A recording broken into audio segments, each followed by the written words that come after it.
Stasera volevo iniziare raccontandovi una storia, la storia di quando ho deciso di fare la giornalista. Io pensavo che il mio lavoro fosse quello di sparire, non mostrarsi, non mettersi davanti alle cose, non disturbare, osservare. Non volevo stare davanti alla telecamera, volevo stare dietro. E volevo stare dietro perché quella, in teoria, era la mia possibilità di essere oggettiva. Per me il vero giornalismo è sempre stato quello anglosassone e per questo sono andata a studiarlo a Londra. E lì mi hanno insegnato una cosa fin dal primo giorno, che l'oggettività è la virtù suprema del giornalismo. Senza giudizi, raccontare i fatti senza mettersi davanti ad emozioni, senza mai prendere posizione. E io ci ho creduto che esistesse davvero una neutralità professionale e un luogo dove il giornalista poteva stare senza sporcarsi le mani. Poi mi sono ritrovata a bruciare i miei stessi libri di scuola in mezzo alla strada. E non è una metafora, è successo davvero. Nel 2010, sempre a Londra, ero a una manifestazione con i miei compagni di università. Eravamo giovani studenti, avevamo cartelli fatti a mano, zaini pieni di libri, sciarpe arrotolate al collo. Si protestava contro i tagli all'istruzione. Era una di quelle manifestazioni che nascono non tanto dalla rabbia, ma dalla paura di non ricevere un'istruzione adeguata, di perdere il diritto allo studio. A un certo punto, senza nessun preavviso, senza nessuna spiegazione, la polizia chiude tutte le entrate e le uscite della strada in cui eravamo, davanti, dietro, ai lati, sbarrate, murate da schiere di poliziotti con scudi e caschi. Siamo rimasti intrappolati lì dentro, faceva freddissimo, eravamo senza acqua, senza cibo, non avevamo modo di andare via, siamo rimasti lì dentro per ore. All'inizio cantavamo, poi abbiamo smesso di cantare e abbiamo iniziato a tremare. Per scaldarci abbiamo buttato quello che avevamo dentro il fuoco, quindi giornali, fogli, gli stessi libri. Mi ricordo la sensazione stranissima di buttare nel fuoco la stessa istruzione che eravamo lì a difendere. E ricordo anche una camionetta della polizia abbandonata in mezzo a questa strada, per molti una provocazione. Ricordo gli studenti mettersi in cerchio attorno a questa camionetta per proteggerla, non per difendere la polizia, ma per paura che qualcuno la toccasse, che qualcuno la danneggiasse, che qualcuno potesse dire poi: vedete, sono dei violenti. La paura più grande non era quella di essere fermati o bloccati, la paura più grande era quella di essere raccontati nel modo sbagliato. E infatti il giorno dopo ho aperto i giornali inglesi e quello che leggevo non assomigliava per niente a quello che avevo vissuto. Si parlava di provocatori, di studenti violenti, di scontri, come se non ci fossero stati da una parte ragazzi infreddoliti chiusi per ore in una strada senza la possibilità di andarsene e dall'altra poliziotti a cavallo in tenuta antisommossa con il supporto dello stesso governo che ci ignorava, come se fossimo partiti tutti dallo stesso punto. Non che i giornali stessero mentendo, ma stavano partendo da una griglia sbagliata, una griglia che metteva sullo stesso piano chi aveva il potere di chiudere una strada per ore e chi non aveva neanche il potere di andarsene. In quel momento ho capito una cosa, che non mi avevano mai insegnato all'università. Mettere tutti sullo stesso piano non vuol dire per forza raccontare la verità. A volte significa distorcerla, perché l'umanità non è equa, non è simmetrica e non è neutra. E quindi, come facciamo a raccontare l'umanità in modo oggettivo? Facciamo un passo indietro. Nel Novecento tantissime testate erano legate apertamente a un partito, a uno schieramento, a un'idea specifica di mondo. Col tempo questo modello economico cambia e quindi i giornali smettono di dipendere soltanto dai partiti e iniziano a dipendere sempre di più dalle pubblicità. Ma questo non li rende più liberi, li rende semplicemente più dipendenti da qualcun altro. Perché se la tua sopravvivenza economica è legata ad un potere, pubblico o privato che sia, essere davvero oggettivi diventa molto, ma molto difficile. Per quanto possiamo idealizzare l'oggettività, il giornalismo è fatto di scelte, di una piramide, una serie di decisioni soggettive. Quali notizie raccontare, quanto tempo e risorse dedicare a una storia, chi intervistare, chi citare. E tutte queste scelte dipendono da chi le prende e da quali interessi rappresenta. Il giornalismo tradizionale, infatti, ha spesso confuso l'oggettività con la neutralità. e quella neutralità era imposta da vertici come questo. Le notizie sono state per secoli, e sono in larga parte ancora oggi, dominate da una visione che privilegia uno sguardo maschile, bianco e benestante.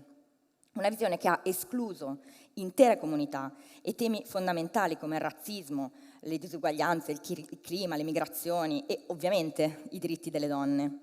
E non pensate che stia esagerando. Vi ricordate questo programma? Non era tanto tempo fa. Sapete come finisce? Che se nasci dentro il privilegio, spesso non ti rendi neanche conto che esista. E così continuiamo a vedere dibattiti sull'aborto fatti solo da uomini, leggiamo articoli sulle migrazioni senza sentire la voce di chi viaggia, parlare di povertà senza capire che cosa prova chi quella povertà la vive. Questa oggettività non è un ideale, è uno standard di potere. Sono arrivata alla conclusione che la neutralità professionale non esiste. Ci sono quelli che sanno cosa pensano e riescono ad averne una visione critica, e ci sono quelli che semplicemente non si preoccupano di farlo. L'ho capito molto bene in Ucraina, pochi giorni prima dell'invasione russa. Ero nel Donbass, in ritardo rispetto a tutti i giornalisti che da settimane aspettavano l'invasione russa e in anticipo rispetto all'invasione stessa. Con me c'era un assistente locale, un traduttore, era un ex militare ucraino, dell'esercito ucraino, e uno dei pochi che chiaramente sapeva muoversi in quella zona così complessa e così pericolosa. Era molto competente, era molto coraggioso ed era anche molto convinto. Le storie che mi proponeva erano tutte storie simili, erano storie di resistenza al nemico russo.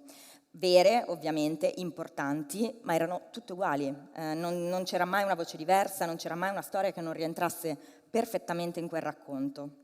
Ecco, è stata l'unica volta nella mia vita in cui ho alzato la voce sul lavoro. E ovviamente a me l'invasione dell'Ucraina sembra assurda. Sarebbe stato molto più facile tornare a casa con storie che risuonavano con i miei valori e anche col diritto internazionale. Ma raccontare una sola parte della realtà non rende il mondo più comprensibile, lo rende più povero e più manipolabile. Avrei cancellato le persone che lì al confine si sentivano più russe che ucraine, chi non si sentiva di appartenere né a un gruppo né all'altro, chi curava le ferite indipendentemente dalla nazionalità di chi arrivava e chi voleva soltanto che le esplosioni finissero. Avrei eliminato la complessità dell'umanità e con essa parte della verità. A Londra mi avevano insegnato che per essere oggettivi e per essere insomma dei veri giornalisti bisognava essere veramente oggettivi. Ecco, oggi io non ci credo più. Per me l'oggettività non è un traguardo, è un metodo. È il tentativo di riconoscere i nostri pregiudizi e correggerli per non deformare quello che raccontiamo. Non significa essere freddi, distanti o senza valori. Significa essere rigorosi, autocritici e trasparenti. Io posso dirti questa è la verità. Oppure posso portarti con me dentro il mio ragionamento, dirti da dove parto, cosa so, quali sono i miei limiti e come arrivo a una conclusione. E non pensate che questo lavoro valga solo per il giornalismo, perché è fondamentale per tutte e tutti noi. Siamo bombardati da stimoli digitali. Da dove arriva questa informazione? Chi l'ha scritta? Cosa vuole farmi pensare o credere? Dove vuole portarmi? Se non capiamo come nasce una notizia, possiamo star certi che la subiremo. E l'ho capito molto bene qualche mese fa. A inizio settembre mi ha chiamato Emergency, una NGO che si occupa di salvataggi nel Mediterraneo. Mi ha chiesto se volevo salire sulla nave Life Support che avrebbe accompagnato il viaggio della Global Smooth Flottiglia verso Gaza. Ho accettato subito. Siamo stati abituati a vedere la guerra a Gaza come un conflitto tra due parti, ma non è così. C'è un invasore, uno Stato che secondo una commissione indipendente d'inchiesta delle Nazioni Unite si è macchiato di genocidio, e un popolo che da anni vive una tragedia continua. Mi sono domandata come avrei potuto raccontare questo viaggio in modo neutrale, in modo oggettivo. E poi mi sono ricordata di quella strada a Londra, tanti anni fa, e del fatto che non tutte le voci partono dallo stesso punto. C'è chi, forte dell'appoggio degli Stati Uniti, può mandare messaggi intimidatori a tutta la striscia di Gaza prima di bombardare, e chi può solo veleggiare sul Mediterraneo. Chi agisce indisturbato, disobbedendo a tutte le leggi internazionali, e chi deve difendersi da accuse infondate. chi può scatenare incendi con droni telecomandati e chi può soltanto spegnere il fuoco. Per questo, quando mi hanno chiesto di raccontare l'umanità di quel viaggio, la prima cosa che mi sono chiesta è stata, prima ancora di cominciare: siamo sicuri che abbiamo tutti la stessa idea di che cosa sia l'umanità? Al di là delle scelte politiche, dei dibattiti, degli slogan, siamo ancora capaci di riconoscere che siamo in primis esseri umani?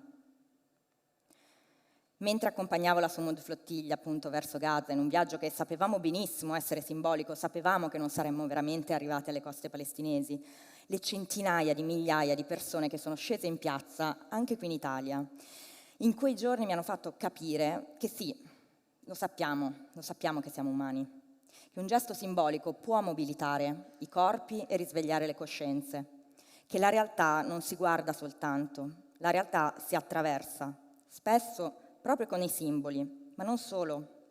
Per raccontarlo bisogna andare sul campo, dalla propria poltrona. Non solo non si può raccontare l'umanità, non la si può neanche vivere. Bisogna ascoltare più voci, anche quelle che ci danno fastidio, anche quelle che ci mettono a disagio. Bisogna mettersi in discussione, capire da dove parliamo, per chi parliamo e che effetto hanno le nostre parole. Bisogna prendersi le proprie responsabilità. Non si deve avere paura di sporcare i propri ideali. Insomma, non esiste un giornalismo neutrale, ma uno che sa riconoscere dove sta il potere e quindi che può scegliere se limitarsi a raccontarne le azioni o a chiedergliene conto. Ecco, ho imparato che il giornalismo non cambia il mondo, ma cambia il modo in cui guardiamo il mondo. E a volte è proprio da lì che tutto comincia.